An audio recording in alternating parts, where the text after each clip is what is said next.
बोलिए सद्गुरुदेव की जय। अर्चनी वंदनी मुद मंगलमय संत समाज, सम्माननीय सज्जनों, श्रद्धा मूर्ति माताओं बहनों, सभी के हृदय आंगन में विराजमान उस चैतन्य सत्ता को साहेब बंदगी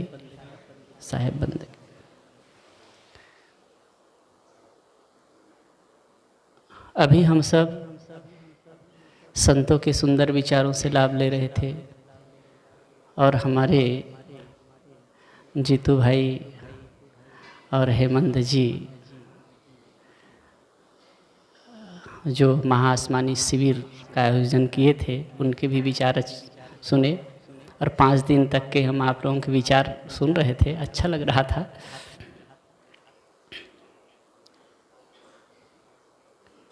मैंने पिछले बार एक पद उठाया था और कल भी उस पद पर थोड़े से चर्चा की थी। उसी पद को लेकर थोड़ी चर्चा करता हूँ। घट घट दीपक बरे, लखे नहीं अंध है, लखत लखत लखी परे, कटे यम फंद है। योगी पड़े वियोग, कहें घर दूर है, पास ही बसत हजूर, तू चढ़त खजूर है। कहन सुनन की नाही कुछ करन है, जीते जी मरी रहे, बहुरी नहीं मरन है। कहें कबीर विचार सलोना आप है, नहीं जोग नहीं जाप, पुण्य नहीं पाप है। आप थोड़ा सी स्थिरता से सोचें विचारें तो इसमें पूरा गहरा अध्यात्म है। घट घट दीपक बरे, लखे नहीं अंध है।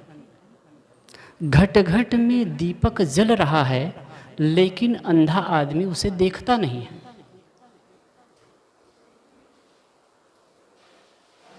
इस पंक्ति पर पिछली बार चर्चा हुई थी थोड़ी बात कि हर घट में जल रहा है, हर घट में वो ज्योति विद्यमान है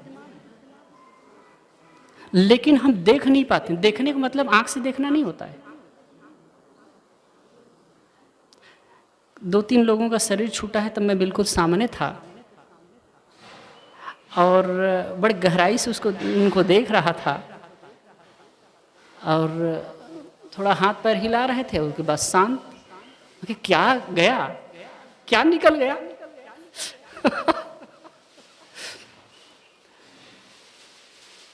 लेकिन वही ज्योति है, चमके ज्योति जगमगा, बिन बाती बिन तेल। एक कोई पंक्ति आई है, बिना बाती के और बिना तेल का ये जो ज्योति है जल रही है। मैंने एक उदाहरण पिछले बार बताई थी कि महर्षि रमण जो दक्षिण के संत थे, अद्भुत छोटेपन से ही, किशोर अवस्था से ही उनके अंदर जागरण पैदा हुआ। जागरण कैसे पैदा हुआ? एक बार वो लेटे थे और सोए वो महसूस करते हैं कि मैं मर गया, और मर गया हूं और शरीर को दूर से देख रहा हूं। अजीब घटना है। और ये देख करके उनके अंदर एक संवेदना जगती है, क्या मैं मर जाऊंगा? ऐसे होने वाला है।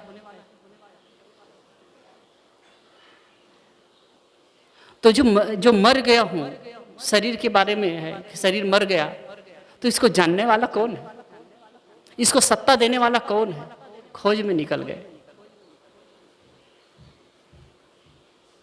और यही खोज उनको एक उच्च कोटि का साधक बनाता है। अखंड रूप से इतना निर्मल आत्मा, इतनी सहजता उनके जीवन में आई। आज हमारे जो चार्टेड अकाउंटेंट थे वो आए थे बड़ा तेज तर्रार। और कुछ कुछ एक तो ऐसे ही विद्वान आदमी है, और कुछ कुछ लेखकों का जो पढ़े हैं ना, तो कभी कभी होता क्या है, हम बहुत ज़्यादा पढ़ लेते हैं तो वाक्य बर्बर तो हो जाते हैं, बौद्धिक तार्किक विश्लेषण करने की क्षमता तो आ जाती है, लेकिन अंदर में जो गहराई होनी चाहिए नहीं हो पाती। हर आदमी जानता है ये सही है और ये गलत है। एक शराब पीने वाला व्यक्ति को भी आप पूछिए कि शराब सही है, शराब पीना अच्छा है कि बुरा है, वो कहेगा ही कि बुरा है। कोई गलत करता है, चोरी करता है, उसको भी कहिए। जैसे कि एक क्रोधी आदमी है, क्रोध करता है, बात बात में क्रोध करता है। आप जब वो सामान्य स्थिति में रहे और पूछिए कि क्रोध करना अच्छी बात है, क्या कहेगा? ठीक नहीं है, अच्छी बात नहीं है। और कोई भी क्रोधी आदमी दूसरे क्रोधी को पसंद नहीं करता। कोई भी गलत मानसिकता वाला आदमी दूसरे गलत मानसिकता वाले आदमी को पसंद नहीं करता है, लेकिन फिर भी करते हैं। तो ये ज्ञान किस काम का, जब वो क्रिएशन में ना आए। इसलिए इसको बात कही जाती है, जो कुछ भी हम बाहर से देख सुन करके ग्रहण करते हैं ना, वो ज्ञान नहीं होता है, जानकारी होती है। जो कुछ भी हम देख सुन करके ग्रहण किए रहते हैं, किसी से सुन करके, कुछ पढ़ करके, वो जानकारी होती है। लेकिन जब वो क्रिएशन में आता है, जब आचरण में आता है, तो वो ज्ञान होता है, और वही अपना होता है, वही अपना होता है। बाहर तो चाहे कितना भी, एक जगह कबीर साहब का पद है, अंध सो दर्पण वेद पुराना, दर्बी कहा महारस जाना। अंधे आदमी को दर्पण दे दिया जाए, उसे क्या मतलब समझेगा? वो देख ही नहीं सकता ना। और दर्बी कहा महारस जाना, दर्बी करछुली, चमची, वो चाहे सारे व्यंजन में फिरे, उसका मतलब वो समझेगा, वो करछुली समझ सकती है। और कहा जसखर चंदन लादेव भारा, गधे पर चंदन का भार लाद दिया जाए, उसके महत्व को समझेगा। परिमल बास न जानू गंवारा, वो जो गंवार पशु है उसके बास को, उसके सुगंध को नहीं समझ सकता। ठीक ऐसी ही दशा हम सबकी होती है। जानते हैं, वो जीवन में उतर नहीं पाता है। आपके जो शिविर में एक बात आई कि जब हम सुनते हैं तो 33% ही ग्रहण हो पाता है, 33% ही ग्रहण हो पाता है। लेकिन 33% जो ग्रहण होता है ना, उसमें 1% भी हम जीवन में नहीं अप्लाई कर पाते, 1% भी नहीं हो पाता है। और वो करने लगे। वैसे कहा जाए ना तो ज्ञान का जो स्रोत है सब जगह है साहब, सब जगह है। समस्त नेचर आपको चीख चीख कर पुकार करके कह रही है। बुद्ध या कबीर पोथी पढ़ करके बुद्ध नहीं हुए, या कबीर पोथी पढ़ करके कबीर नहीं हुए। उन्होंने देखा, और जैसे एक जागरण की स्थिति आती है ना, तो एक तीसरी आंख खुल जाती है। शिव जी के कहना, शिव जी की तीसरी आंख खुलती है और कामदेव भस्म हो जाता है। ऐसा नहीं कि उसके आंख, दोनों आंखों के बीच में एक तीसरी आंख रही है। कई चीज है, मैं कभी कभी कहता हूँ कि भारतीय परंपरा में कई सारे जो चित्र बनाए गए हैं, कई कथानक है, उसका बहुत गहरा महत्व होता है, उसमें गहरा संदेश होता है। उस चीज को नहीं समझ पाते। वास्तव में क्या है, तीसरा नेत्र मतलब ये ज्ञान का नेत्र है। ज्ञान का नेत्र खुल जाए ना तो काम समाप्त हो जाता है। कामदेव भस्म हो गया, कहा जाता है ना, शिव जी का तीसरा नेत्र खुला और कामदेव भस्म हो गया। वास्तव में शिव कल्याण, शिव का मतलब कल्याण है। जब कल्याण की स्थिति हुई, ज्ञान का नेत्र खुला, तो कामदेव भस्म हो जाता है। जिन चीजों में हम आकर्षित होते थे, जिन चीजों में हम आसक्त होते थे, जो हमारे लिए प्रियकर था, उपनिषद में 2 प्रकार की बातें हैं। श्रेय मार्ग और प्रेय मार्ग की बात। श्रेय मार्ग श्रेष्ठ मार्ग, प्रेय मार्ग प्रिय मार्ग। जो मन इंद्रियों को प्रिय लगने वाले मार्ग है वो प्रिय मार्ग है, और जो श्रेष्ठ मार्ग है उसको श्रेय मार्ग कहा गया। तो जब हमारी जो स्थिति है, हमारा जो मन है संसार में प्रलोभित होता है, देखकर, सुनकर, खाकर, चखकर हमको जो प्रतीति होती है उसमें जो आनंद मानते हैं, जिसमें हम उसमें अनुभूति मानते हैं, अच्छा लगता है, वैसे अनुभूति नहीं है। आदमी इतना कहाँ कहाँ फंसता है, कभी कभी इतना आश्चर्य होता है। ऐसा नहीं कि बाह्य जगत में ही और जो विषय है उसी में फंस रहा है, फंसने के बहुत ज़्यादा चांस हैं। कभी हम किसी महापुरुष को पकड़ लेते हैं ना, अभी का मैं ज्वलंत उदाहरण बताऊं, ऐसे पकड़, ऐसी गांठ और ऐसे अहम कि भाई इनके अलावा कोई है नहीं। तो मैंने कहा ये महापुरुष जिसको पकड़ ली उनके अलावा है नहीं, तो आपके जीवन में एक आया क्या? आपने जाना क्या? आप अपने जीवन में उतारा क्या? यही है, शिव जी का तीसरा नेत्र खुल जाए, शिव जी का तीसरा नेत्र मतलब कल्याण का जागरण हो, विवेक और ज्ञान का नेत्र खुल जाए तो कामदेव भस्म हो जाता है। जो भी हम जानते हैं वो क्रिएशन में आने लगे ना, एक जागरण की स्थिति पैदा हो जाए और वैसे हम जीने लगे तो कामदेव तो भस्म हो ही जाएगा ना।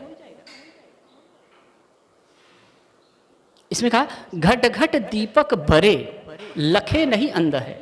घट घट में ज्योति भी जल रही है, अखंड ज्योति, लखते नहीं है। लखते क्यों नहीं है? क्योंकि हम चर्म चक्षु से देखते तो हैं। शिव जी के 3 नेत्र की बात आई। कबीर साहब ने कहा कि 4 नेत्र है मनुष्य के पास, 3 नहीं 4 है। शिव जी का 3 ही नेत्र है, मनुष्य के पास 4 नेत्र है।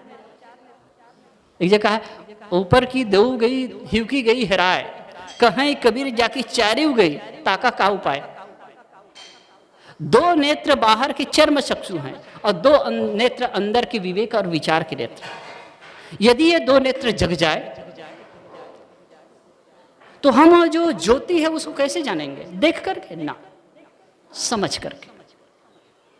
फिर क्या कहते हैं साहब? घट घट दीपक बरे लखे नहीं अंध है, लखत लखत लखी पड़े कटे यम फंद है। लगते लगते लख ले, जानते जानते जान जाए, तो फिर उसका जो बाहर का जो भ्रम है ना, भ्रम का मतलब सीधा सामान्य भ्रम को ही मत लीजिए, सुख का भ्रम,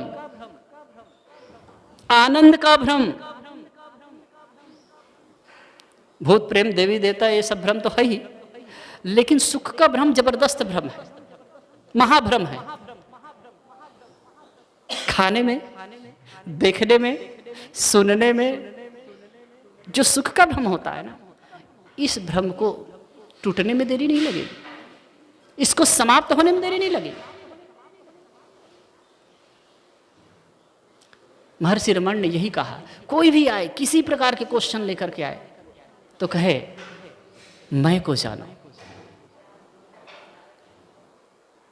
जैसे कि चर्चा हो रही थी, देह के प्रति जो मैं भाव है ना, देह मन और बुद्धि को लेकर जो मैंपन है उसको तोड़ना है, उसको मैं का विसर्जन, मैं को गिराना है, ये वाली बात है। लेकिन एक असली मैं है जो अस्तित्व के रूप में है, उसके लिए संत जन कहते हैं, उसके लिए कबीर साहब कहते हैं, उसके लिए महर्षि रमण कहते हैं। उसको अगर जान ले, कोई भी समस्या लेकर के, मैं एक पुस्तक पढ़ा अद्भुत लगा, कोई भी समस्या लेकर के कोई आवे उनके पास में, घर में परेशानी है,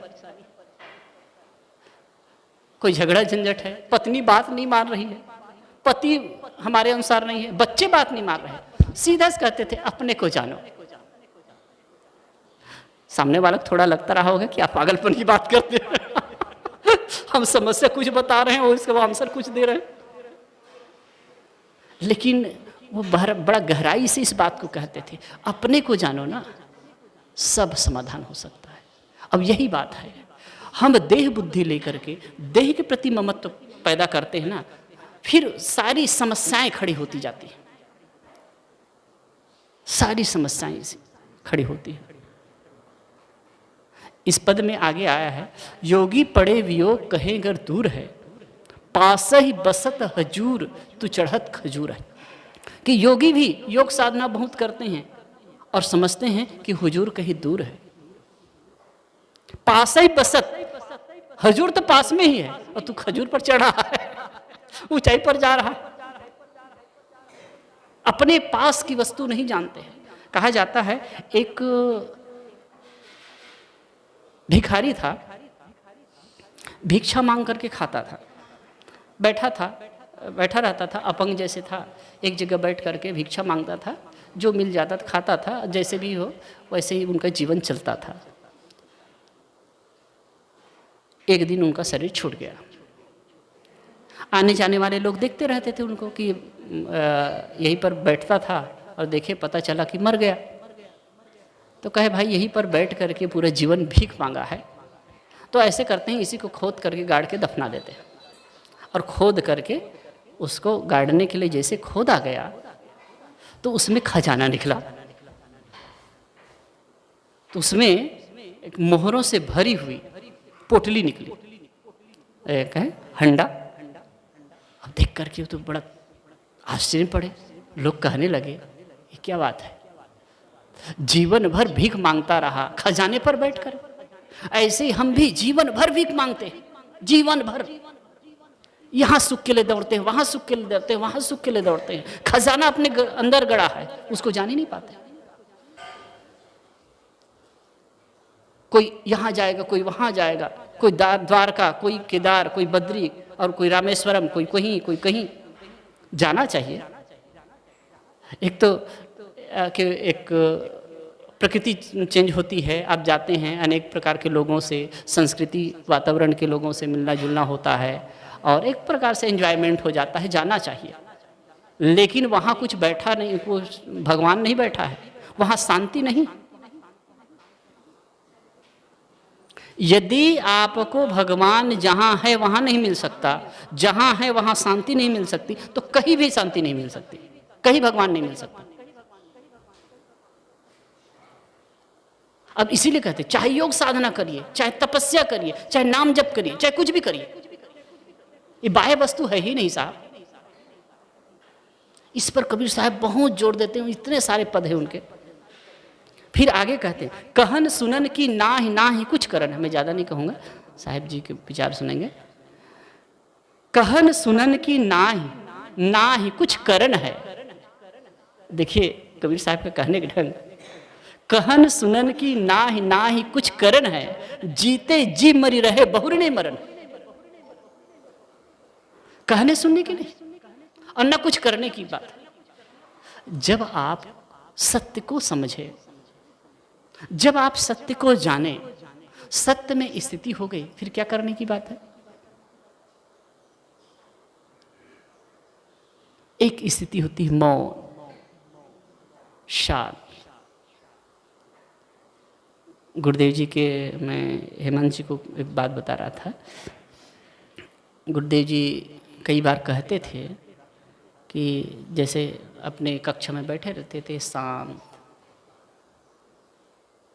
तो एकदम सौम्य मूर्ति, जाओ बैठो, देख करके अच्छा लगता था। फिर कभी कभी कहते थे, एक दो बार मैंने भी सुना है, कहे कि मन को कुरेदना पड़ता है कुछ करने के लिए, हर समय अपने में सहज। बहुत बड़ी बात है साहब।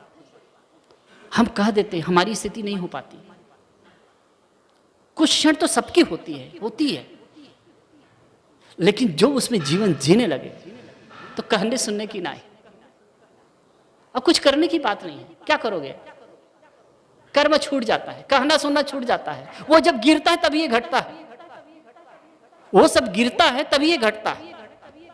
अब ये लाने की बात नहीं होती है।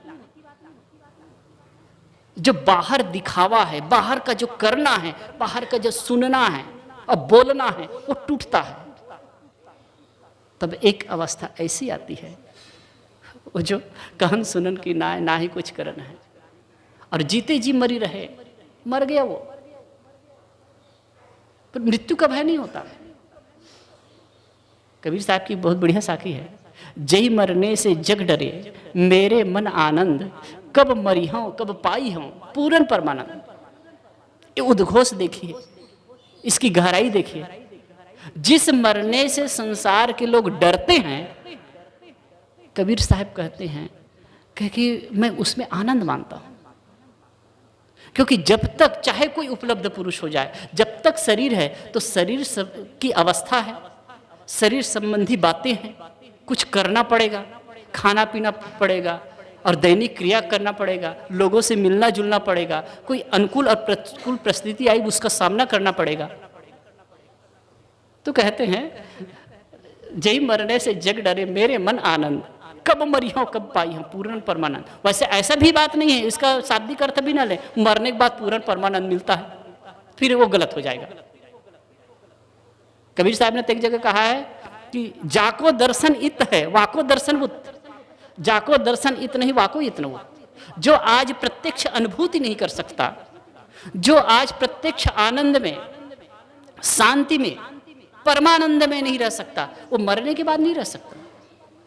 कई बार होता क्या है, जब अध्यात्म और ज्ञान की चर्चा होती है और इस प्रकार की गहरी बातें कभी किसी से सुनने को मिलती है, तब लगता है कि अरे भाई अभी नहीं, बाद में कर लेंगे।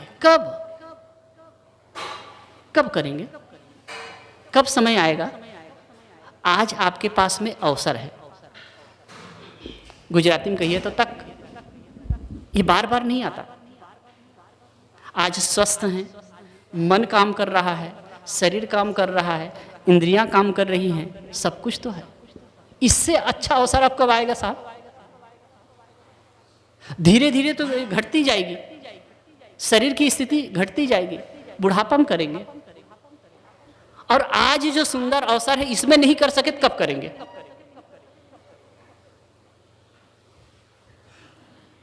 लेकिन हम भुलावे में पड़े रहते हैं। इसलिए कहते हैं जीते जी मरी रहे, ये अवस्था आ जाए। मरने का मतलब अहंकार को मार दे।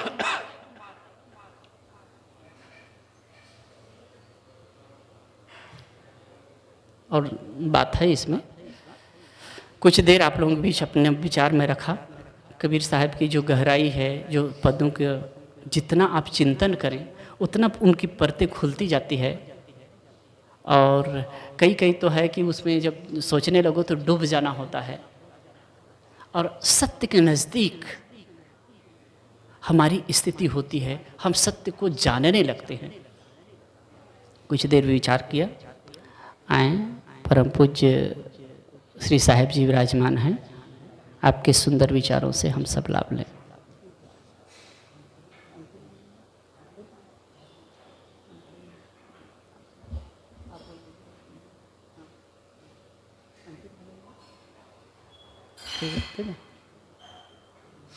हाँ, साहेब जी के विचार सुने, उसके पूर्व एक भजन